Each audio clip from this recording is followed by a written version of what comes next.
Hi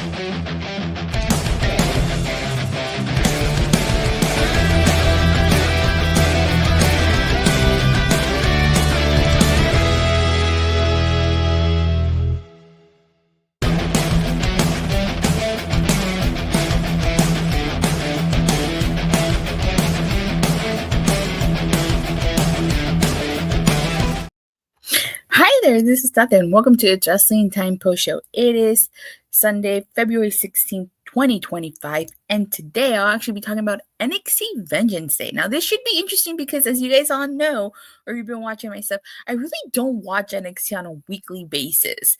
So this should be a fun review. All right, so NXT Vengeance Day kicked off with the NXT Women's North American title match between Stephanie Vaquer and Fallon Henley. Now, Stephanie Vaquer, she came into NXT a little while back. Like, I think she's been here just for a few months. This was a really, really good match. I actually like this. I thought this was a really good match.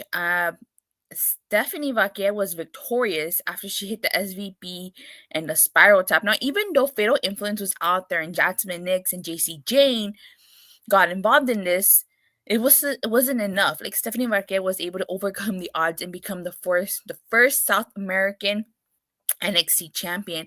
So I'm really happy that she won. But where does Fatal Influence go from here? Like, I know Fallon Henley was doing a good job as NXT Women's North American Champion. So we'll see where they go from here. But I'm really happy for Stephanie Vaquer. She and Giulia are champions. So this was good. But you know something, like, this was actually a really, really good match. Like, the women of NXT, and I've said this before, I think they can give the TNA Knockouts a run for their money. That hanging triangle that she did to Fallon Henley was actually a pretty cool spot here. But this was a great way to kick off NXT, honestly. Next, we get the NXT Tag Team title match, Fraxiom versus Josh Briggs and Toshiki Inamura. And I don't know much about Toshiki Inamura. As I said, I don't watch NXT on a weekly basis. So this is my first time seeing him wrestling. He's actually pretty good. I was impressed with what I saw. Now, Fraxiom I've seen a couple times over the months, and they were even on TNA. So I have to say, I like Fraxiom. I know that they were teasing a split. I don't know if that's still the case, but this was a good match. Like, that DDT and then standing shooting spar that Nathan Fraser did to Josh Briggs is actually a pretty cool spot here. I don't know exactly how Josh Briggs and Toshiki Inamura came together as a tag team, but they actually made a pretty good tag team, in my opinion. That Spanish fly that Axiom did to Inamura was actually pretty cool.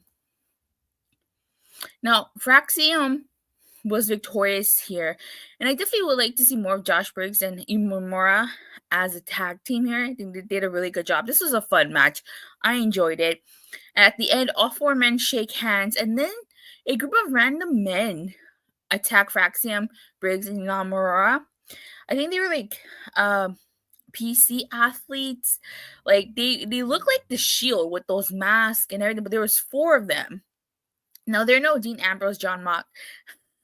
They're no Dean Ambrose, Roman Reigns, and Seth Rollins, but, it just seemed it didn't have that same effect that Roman, Dean, and Seth had when they debuted here. But yeah, it was just a group of four men. I think that they're like new signees or something. But, I was like, okay, I get what they were doing, but we'll see where that goes. You get a promo by Channing Stacks Lorezno, and he was talking about how, like, Sean Spears and his goons attacked Tony D'Angelo and how they just didn't see this attack coming. And if he wants family versus family, he's basically going to go after Sean Spears. And he says that the D'Angelo family is the only family in NXT here. So I thought this was a good little promo by Channing Stacks Lorezno, this like little segment that he did. So next we get a strap match. It's Trick Williams versus Eddy Thorpe. And apparently commentary was saying that this was Eddy Thorpe's first PLE match, which surprised me. So the object of the strap match is to, like, pin your opponent, and you can use the strap as a weapon here. Now, like, Eddy Thorpe attacked a Trick Williams before the match started. When the match officially started, like, he yanked Williams off the rope, he whipped him in the back, and he did the one leg flapjack. Oh no, Trick Williams did the one leg flapjack to Eddy Thorpe and then hit the trick shot. And of course, Eddy Thorpe used the strap to low blow Trick Williams and then hit him with the knee, and he was victorious. I was actually pretty surprised that Eddy Thorpe won this match. I thought that Trick Williams was going to win, especially because, like, I would have thought that at NXT Stand and Deliver it would be Ava Femi versus Trick Williams for that title, but he lost here, and we got, like, what, 2 more months to go before Stand and Deliver, so we'll see what happens with Trick Williams. But I was really surprised he lost. I really was not expecting him to lose here. All right. So we get a Ricky Starks vignette, and as we all know, Ricky Starks showed up onto NXT this past Tuesday, and he was not acknowledged by name, which I thought was interesting here. In this vignette, he basically says he's the hottest free agent. The hottest free agent shocked the world when he appeared on NXT, and that tonight is Vengeance, and he will be watching on Peacock. And this Tuesday, he will be signing his NXT contract, and then we'll get the absolute truth. So this is really good. I like Ricky Starks. I wish him well in NXT. Maybe I'll tune in. Maybe I won't. Maybe I'll just see this segment. But it would be really interesting to see how this contract signing goes down, because usually wedding celebrations and contract signings in wrestling never end well. So I'll be very curious to see if somebody confronts him or in trying to set up his first feud, if this is going to be your just a regular contract signing. So it definitely will be interesting to check this out. Okay, so next we get Javon Evans versus All Ego Ethan Page. So apparently Ethan Page is responsible for taking out Javon Evans for a couple months. And so this was really personal. Like, Javon Evans, I have to say, is really impressive. And if we ever do get a TNA NXT World Collide pay-per-view, I would definitely love to see Javon Evans go head-to-head with Leon Slater. I think their styles are evenly matched here. But, like, Javon Evans came at Ethan Page. He was really, really aggressive here. He did a hurricanrana.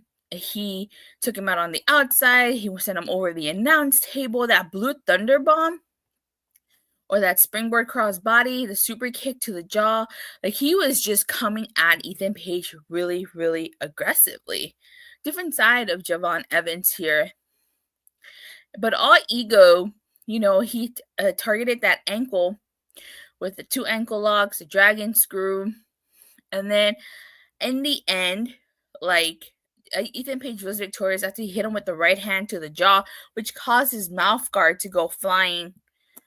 And then he hit him with the twisted barrage. So this was a good match. Like, Javon Evans definitely has a bright future ahead of him. And I can't wait to see where we go from here. Stephanie Vaquer gets interviewed, and she says she made history as a North American champion. She became the first South American champion in NXT. And her night isn't over because she will be watching the main event. It's just a typical interview. We get the triple threat for the NXT title match: Austin Theory versus Grayson Waller. Give me a second, guys.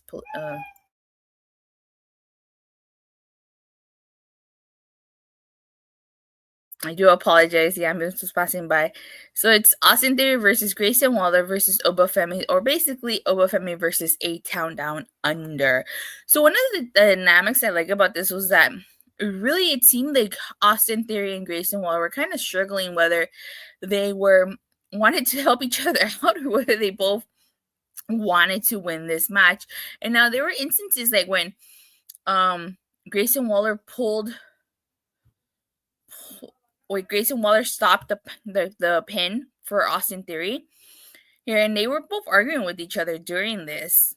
Like, but Ava Femi still looked like a beast here. Like, he knocked the chair out of Grayson Waller's hand. He punched the steel chair out of Austin Theory's hand. Like, he looked like a beast out there. And like I said, Theory and Waller just were arguing with each other. So I know that a while back they did tease the split with A-Town Down Under. So I'm curious to see if they're still going to tease that. But ultimately, Femi here was victorious. Now, there was some accidental contact with Waller and Austin Theory. I know he was trying to aim for Femi, but I still feel like that might play a role into what will even into an eventual split if they still go with that. But like I said, Femi was victorious here. It's no surprise. I mean, this was a good match, so I liked it. I think that A-Town Down Under did a good job making Femi just look like a real beast here. And then at the end, Femi is attacked by the same group that attacked Josh Briggs, Fraxiom, and Inamura. So I feel like had this ended the show, it wouldn't have been such a strong ending. I mean, you can argue that it might have been because he's trying to make a statement here. But the fact that Femi got taken out by 4 guys when he just got through beating A-Town Down Under, like, kind of didn't sit well with me. I get what they were trying to go with, but it's like 4 guys against Femi. I think Femi could have taken them all out, in my opinion. We get an Ava Raine interview, and she's talking about how Lexus King texted her 23 times because apparently Cincinnati is his hometown. March 11th is Roadblock, the final stop before Stand and Deliver. Now, she gets interrupted by Ariana Grace, who thanks Ava for allowing her to be the NXT liaison. So if you don't watch TNA, Ariana Grace calls herself the liaison of the NXT TNA crossover. And it's so funny because like she introduces Ava Raine to Santina Marella, and I like the fact that Ava Raine kind of hints at like, are you guys family here? You know, she doesn't straight out say, but it's no secret that Santina Marella is Ariana Grace's dad, and I just like that they've had little interactions with each other. And even Santina Marella says that they met before, especially when Ava was little, and Ava wants to discuss ideas with Santina Marella. So again, what ideas are they talking about here? I know on TNA Impact this past week, Santina Marella did allude to an opponent for Tessa Blanchard. Are we going to see someone from NXT take on Tessa Blanchard? Are we going to see the long-awaited NXT TNA Worlds Collide pay-per-view? Are we going to see that? What ideas do you guys think that they had in mind for this? I definitely wouldn't mind seeing Worlds Collide here. All right, so the main event ends up being the Fatal 4-Way NXT Women's Title matches: Bayley versus Giulia versus Cora, Jade versus Roxanne Perez. This might be Roxanne Perez's final match in NXT, since I feel like she's going to go up to the main roster soon. But I really like how Roxanne Perez and Cora Jade were actually working together during this. You could tell they had their moments of like, kind of like Austin Theory and Grayson Waller were like, okay, like, should I help her? Should I try to win this match for myself? But this is a really good match. And I said this earlier. I honestly think, you know, I've always, as somebody who watches TNA weekly, I've always thought that the TNA knockouts were the best women's division in North America. I could honestly say that I think that and women of NXT could hold a candle to the knockouts, and I think that they can give the TNA knockouts a run for their money. They might even be better than the knockouts at this point. I cannot believe I just said that. But yeah, I think that this division is a really great division. They're really talented. I think the women always do such a great job.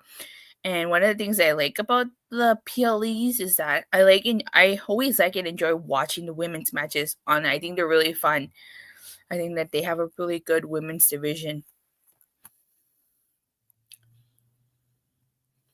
But in the end, like, Giulia, she hit the Arrivederci to Cora Jade, and then Arrivederci in the Northern Lights box to Roxanne Perez.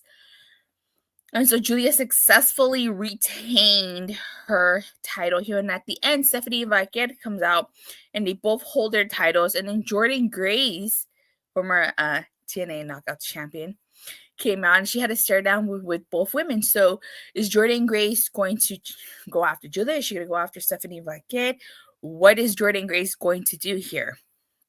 I thought that was a really exciting image to see Jordynne Grace stare both of them down. I definitely would like to see Jordynne Grace have a match against Giulia, have a match against Stephanie Vaquer. I think that'd be really, really great. Might get me to tune into NXT more. But overall, I actually really did enjoy this pay-per-view. That was a really fun pay-per-view. On a scale from a 1 to a Sean Spears perfect 10, I'd give this an 8 out of 10. I thought it was a pretty fun show.